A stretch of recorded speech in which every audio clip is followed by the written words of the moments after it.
Very good evening to all of you. आइए हम second Hindi का सेकेंड चैप्टर लेकर आए हुए हैं, ढहते विश्वास, जिसके लेखक का नाम है सातकुड़ी होता, जो कि एक उड़िया भाषा में लिखी गई कहानी है। सबसे पहले ऑब्जेक्टिव प्रश्न लेकर चलते हैं। ढहते विश्वास कहानी में किस राज्य को बाढ़ एवं सूखा प्रभावित क्षेत्र दिखाया गया है? उड़ीसा को।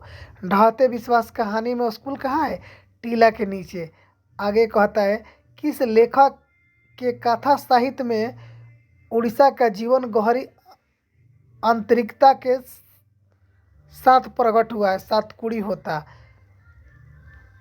कौन हालाक और बाढ़ से सबको सचेत करता है? तो चंद्रा है, गुणनिधि, अच्युत है, शंकर मकारा। इनमें से सभी लोग हैं जो कि बाढ़ आता है तो सभी को सचेत करते हैं। चलिए 5 नंबर, ढहते विश्वास कहानी के संपादक कौन है? सातकोड़ी होता। लक्ष्मी के बड़े लड़के का नाम क्या था?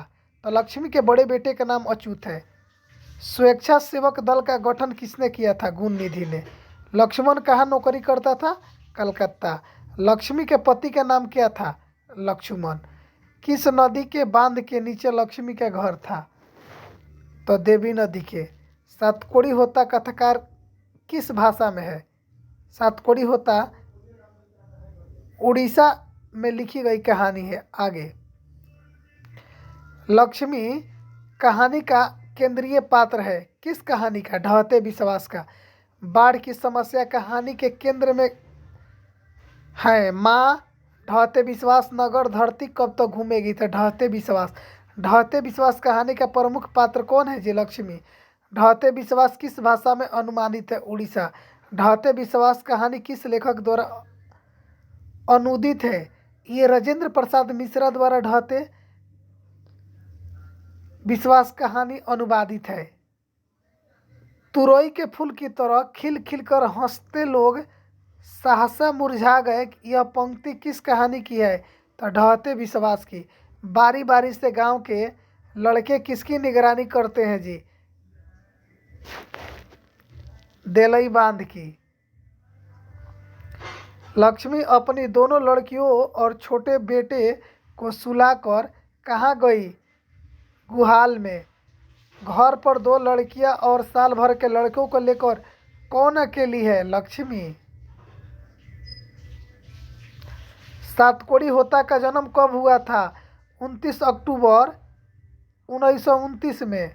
हल किराए पर लेकर 1 बीघे भर जमीन में खेती कौन की थी? तो लक्ष्मी ने। चलिए आते हैं सब्जेक्टिव प्रश्नों पर। लक्ष्मी कौन थी? तो लक्ष्मी ढहते विश्वास कहानी के मुख्य पात्र हैं। उनके पति का नाम लक्ष्मण है, जो कलकत्ता में नौकरी करते हैं। उनके पति के द्वारा भेजे गए पैसे से उनका घर का खर्च नहीं चल पाता है, इसलिए वो छोटे मोटे कार्य तहसीलदार साहब के घर करती है। लक्ष्मी का घर जो है झोपड़ी नुमा है, जो बांस और पुआल का बना हुआ है। लक्ष्मी के 4 संतानें हैं, जिनमें 2 बेटे और 2 बेटियां हैं। लक्ष्मी के पूर्वजों द्वारा 1 बीघे जमीन छोड़े गए हैं, जिस पर वह खेती करवाती है, वो भी हल उधार लेकर। चलिए जी आते हैं।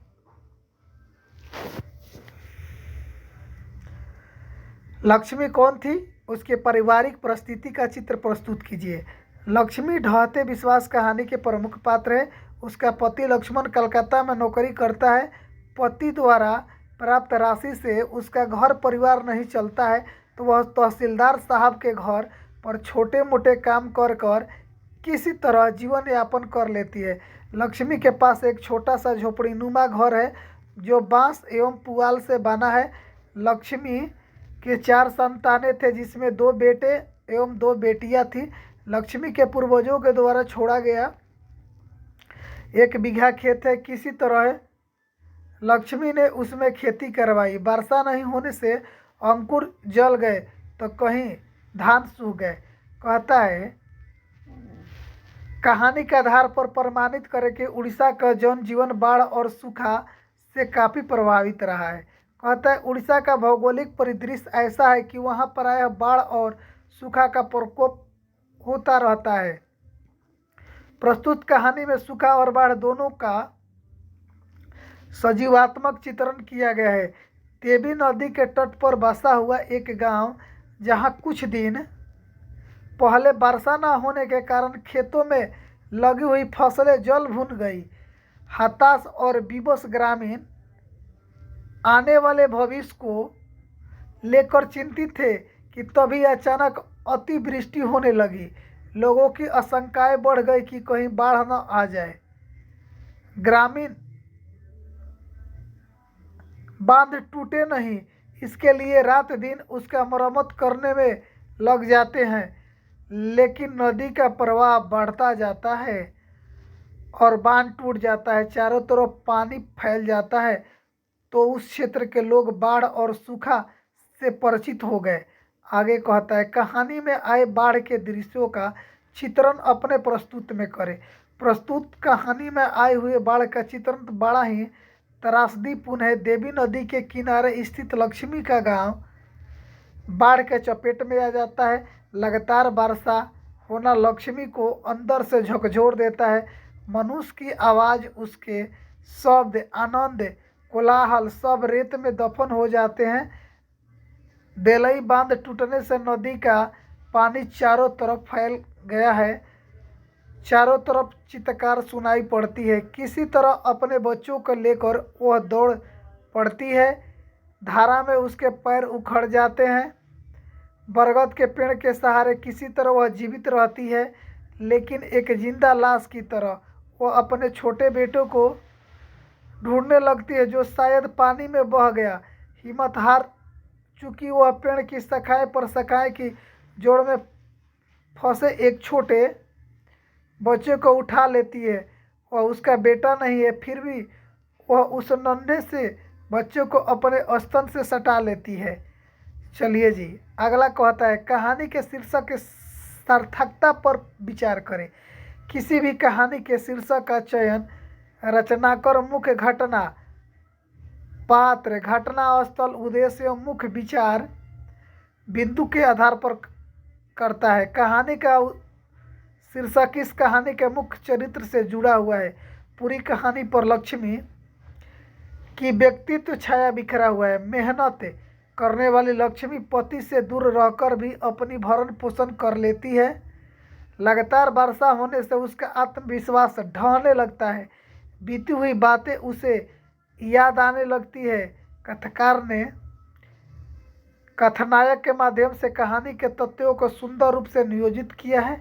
बाढ़ आने के भय से लक्ष्मी एवं उस गांव के लोग का जैसा आत्मविश्वास खो जाता है, शायद लेखक का मन भी बैठ गया। अतः उपयुक्त दृष्टांतों से स्पष्ट होता है कि प्रस्तुत कहानी का शीर्षक सार्थक और समीचीन है। लक्ष्मी के व्यक्तित्व पर विचार कीजिए। लक्ष्मी प्रस्तुत कहानी की प्रमुख नायिका है। वह इस कहानी का केंद्रीय चरित्र है।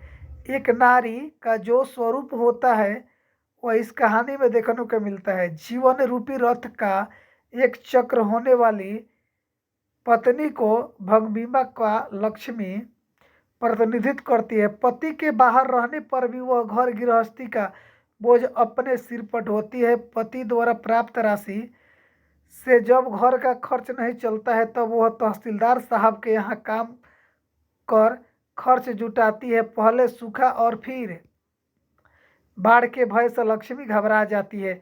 उसका आत्मविश्वास डगमगाने लगता है। फिर भी वह अपने अंतिम दम तक अपना और अपने संतान की रक्षा करती है, लेकिन उस भयंकर बाढ़ में वह अपने संतान को नहीं बचा पाती है। अगला, गुणनिधि का संक्षिप्त परिचय दीजिए। गुणनिधि गांव का एक नौजवान है, कटक में पढ़ता है। वह साहसी है, उसे अपने सामाजिक दायित्व का बोध है और नेतृत्व गुण संपन्न है। जब गांव आता है और बाढ़ का खतरा देखता है तो स्वयं सेवक दल का गठन करता है। स्वयं सादा गांव वालों के साथ रहकर उनका उत्साह बढ़ाता है और अपने अंतिम दम तक बांध को टूटने से एवं गांव को डूबने से बचाता है। बिहार का जनजीवन में बाढ़ और सूखा से प्रभावित होता है। इस संबंध में आप क्या सोचते हैं, लिखिए। बिहार की भौगोलिक स्थिति ऐसी ही है कि यहाँ बाढ़ और सूखा का प्रकोप होना ही है। उत्तरी बिहार एवं दक्षिण बिहार की कुछ ऐसी नदियाँ हैं जो हमेशा बरसात में डरावनी रूप लेती है। दक्षिण बिहार में बहने वाली नदियों का जल स्तर कम वर्षा होने पर भी जल्दी ही बढ़ जाती है। हर वर्ष बिहार का कुछ क्षेत्र बाढ़ से बहुत प्रभावित होता है। जनमाल की अपार क्षति होती है। कोसी का तांडव अपना एक अलग इतिहास लिख दिया है। कितने गांव बह गए, बाढ़ समाप्त हुआ कि महामारी फैल गया। एक तरफ बिहार बाढ़ की चपेट में आ गया तो दूसरी तरफ अनावृष्टि के कारण कई जिले सूखे के चपेट में आ गए। बाढ़ और सूखा बिहार वासियों का लिए जीवन का अंग बना हुआ है। बिहारी इन दोनों से परिचित हैं।